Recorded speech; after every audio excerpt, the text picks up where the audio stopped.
was the first decisive battle of Islam. And it is a battle that all of us are familiar with.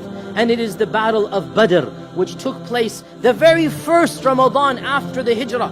On the 17th of Ramadan, in the second year of the Hijrah, we all know the story that a small group of Muslims, barely 300 in number, were expecting a caravan to pass by. So they were not prepared, they weren't wearing armor. This was a raid on a caravan. It was not an army expedition. And raids and expeditions are two different things. And the Muslims were prepared to come in, take the caravan of Abu Sufyan, and then bring it back to Medina. And caravans are not guarded.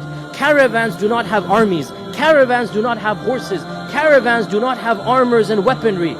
We all know the story. Abu Sufyan heard what happened. He changed his route. He sent for an army from Mecca. So 1,000 soldiers from the Quraish marched forward. 1,000 armed men with hundreds of camels, hundreds of horses, with military equipment, hundreds of suits of armor. And the Muslims were now wondering what to do. Should we proceed? Should we go back? And the Prophet ﷺ gave that passionate speech that we all know, and the Sahaba were all riled up. And Sa'd ibn Mu'adh said, Ya Rasulullah, go forth, for by Allah, even if you take us into the ocean, we will go behind you.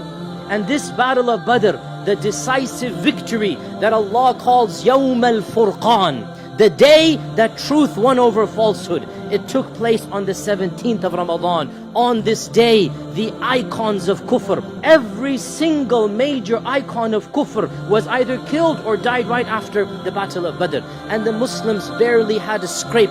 Barely 2 or 3 people died, and the Quraysh had 73 prisoners of war taken to Medina.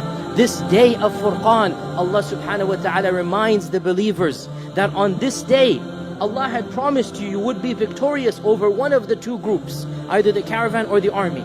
And you wanted the caravan because that was easier for you. But Allah subhanahu wa ta'ala had wanted something greater than that, so that the truth can be manifest over falsehood. This day of Ramadan, 17th of Ramadan, was the first victory for the Muslims, and not coincidentally, it occurred in the middle of the month.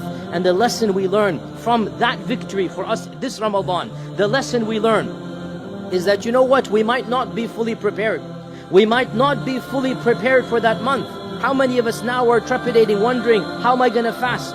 But just like the Muslims were not prepared for Badr, but when Badr came, they stood up for the challenge. When Badr occurred, they put their trust in Allah subhanahu wa ta'ala, and Allah subhanahu wa ta'ala gave them that victory. Even if we feel unprepared for Ramadan, and many of us are spiritually and perhaps even physically unprepared right now, even if we feel unprepared, put our trust in Allah, and Allah Azza wa Jal will cause us to be victorious in this month.